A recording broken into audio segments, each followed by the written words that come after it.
Per acre 10 litre water sir అంతే. 10 litre water మామూలుగా అయితే 200 లీటర్లు తక్కువ సార్. ఇది 400 సార్. మాన్యువల్గా అయితే సార్ 2000. మాన్యువల్గా అయితే 5-6 సార్. ఆ డ్రోన్ పైలట్ అట్లా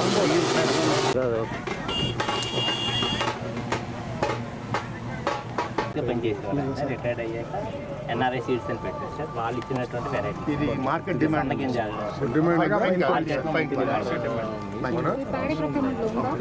బయట మంచి రేట్ ఇంక్లూడ్ మేడం ఎన్ని సంవత్సరాలు వచ్చి సీడు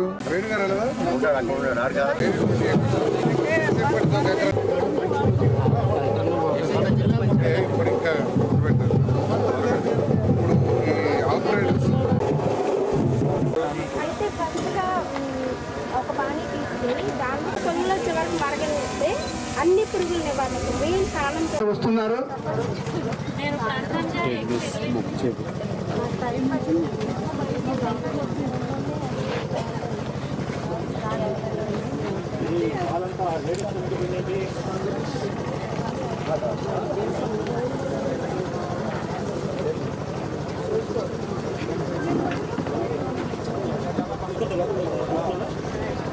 జిల్లా గౌరవ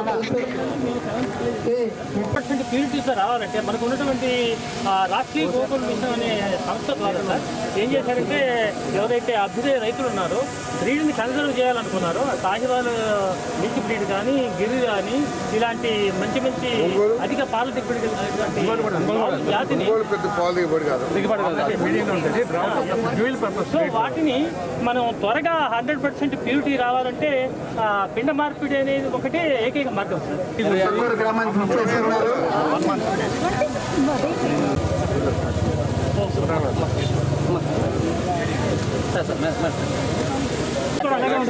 కూడా బ్లాక్ ఉంటుందా?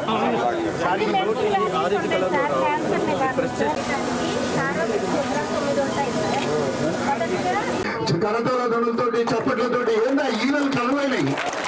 మంత్రి గారిని, గౌరవ జిల్లా కలెక్టర్ గారిని, వారు మన పట్ల ఇదంతా ఎందుకంటే నేను చాలా కాలం నుంచి గమనించి చూస్తున్నాను. మీ పొలాలు చూసింది చాలా సంతోషం.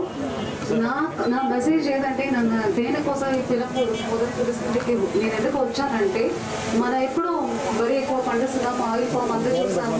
మన జిల్లాలో అన్ని రకాల క్రాప్లు ఉన్నాయి, హార్టికల్చర్ ఉన్నాయి, వెజిటబుల్ క్రాప్స్ ఉన్నాయి. మనం ఏం చేస్తున్నామో అది సరిపోవు. మనం చాలా టెక్నాలజీస్ వరల్డ్ లో వచ్చాయి. ఇప్పుడు మీరు డ్రోన్ చూస్తున్నారు కదా. సో ఇలాంటి మంచి టెక్నాలజీని వాడుకొని మనం నేచర్ ని కాపాడుకొని ప్రకృతిని ఇంకా టెక్నాలజీస్ ఇలాంటి ఫాస్ట్ గా ఏది చేసుకోవచ్చు అలాంటి దానికి మాత్రం అది వాడుకొని టెక్నాలజీని యూజ్ చేసుకొని మీ యొక్క ప్రొడక్షన్ ని ఎక్కువ పెంచుకోవడానికి. సో నా రిక్వెస్ట్ ఏదంటే టెక్నాలజీస్ ఎక్కడెక్కడ కావాలో అక్కడ వాడుకొని క్రాప్ ప్రొడక్టివిటీ పెంచడానికి ఏమేమి లేటెస్ట్ టెక్నాలజీస్ ఉన్నాయో ఇవన్నీ మనకి రాదు అట్లా ఏమి కాదు. ఇప్పుడు చూసారు మన ఊర్లో ఉండ ఒక వ్యక్తినే ఒక బిడ్డనే ఒక పైలట్ గా ఉండి ఈ డ్రోన్ ని ఆపరేట్ చేసి అందరికీ చూపిస్తుంది. కార్యక్రమానికి చేసిన ఉన్నతాధికారులకు, ఆగిరిపల్లి వ్యవసాయం అంటేనే ఈ మధ్య చాలామంది పారిపోతూ ఉన్నారు. ఎందుకంటే అర్బనైజేషన్ బాగా పెరిగిపోయింది. సౌకర్యాలు గ్రామాల్లో మెరుగుపడట్లేదు. వీటన్నిటి మూలంగా ప్రజలకి వ్యవసాయం మీద కొంచెం ఆపేక్ష తగ్గిపోతున్న పరిస్థితుల్లో వీటన్నిటికీ మించి ఏంటంటే రైతుకి గిట్టుబాటు ఆదాయం రాకపోవడం కూడా ఒక కారణం. ఎంత కష్టపడ్డా కూడా మన ఊరు వదిలేసి ఏదైనా పట్టణానికి వెళ్తే 2వ సంవత్సరం సైకిల్ మీద వెళ్ళినాడు, 2వ సంవత్సరం కారులో తిరిగి వస్తున్నాడు. మనమేమో సంవత్సరాల కొద్దీ వ్యవసాయం చేస్తే మనం ఎక్కడ వేసిన గొంగలు అక్కడే ఉన్నట్టు ఉంది. ఈ పరిస్థితుల్లో వ్యవసాయ రంగం నుంచి ప్రజలు దృష్టి మరల్చుకోకుండా ఈ వ్యవసాయం మీద ఆపేక్షను పెంచడం కోసం వ్యవసాయాన్ని లాభదాయకమైన రంగంగా మార్చినట్లయితే ఈ పట్టణానికి వెళ్ళిపోయే జనాభా తగ్గిపోతుంది.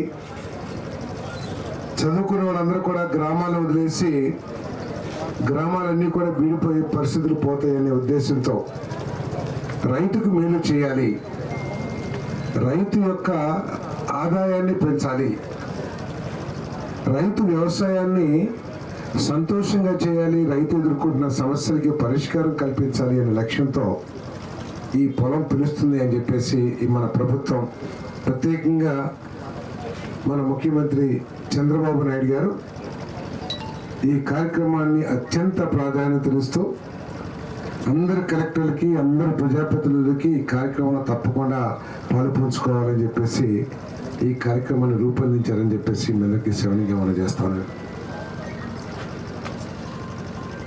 మన అధికారులు చాలా రకాలు చూపించారు. గ్రామాల్లో ఎదుర్కొంటున్న సమస్యలకి పరిష్కారాలు ఆటోమేటిక్గా కనపడతామనే అధికారులు చూపించిన వాటిని బట్టి మన ఆరోగ్యం మెరుగుపడటానికి కావాల్సిన ఉత్పత్తులు చూపించారు. ఆరోగ్యంగా ఉండటానికి కారణమైన క్యాన్సరు, ఈ టీబీలు, లేకపోతే రకరకాల వ్యాధులు ఏదైతే మనం చూస్తా ఉన్నామో అటువంటి వ్యాధులు లేని రోజుల్లో పండించిన పంటలు కూడా చూపించారు. దురదృష్టం ఏంటంటే ఈ పాశ్చాత్య సంస్కృతికి మోజుపడి మన దేశంలో ఉన్న విధానాల్ని, మన పూర్వీకులు అభివృద్ధి చేసిన విధానాల్ని అన్నిటినీ గాలికొదిలేసి మనం పాశ్చాత్య కొత్త తరహా సాంకేతికకి మనందరం కూడా అలవాటు పడిపోతా ఉన్నాం. మన దేశంలో బ్రహ్మాండమైన సైంటిస్టులు ఉన్నారు. మన చరిత్రలో ప్రపంచంలో ఎప్పుడు ఎక్కడ లేని రోజుల్లో మన దేశంలో పెద్ద పెద్ద శాస్త్రవేత్తలు, చాణక్యుడు కానివ్వండి, మన కశ్యపుడు కానివ్వండి, పరాశర కానివ్వండి, సురప, వీళ్ళందరూ కూడా ఏంటంటే ఆ రోజు ప్రపంచం అంతా కూడా భోజనానికి కూడా అలవటించే పరిస్థితుల్లో మన దేశంలో మంచి మంచి వ్యవసాయ విధానాల్ని ఆ రోజుల్లోనే డెవలప్ చేశారు. మన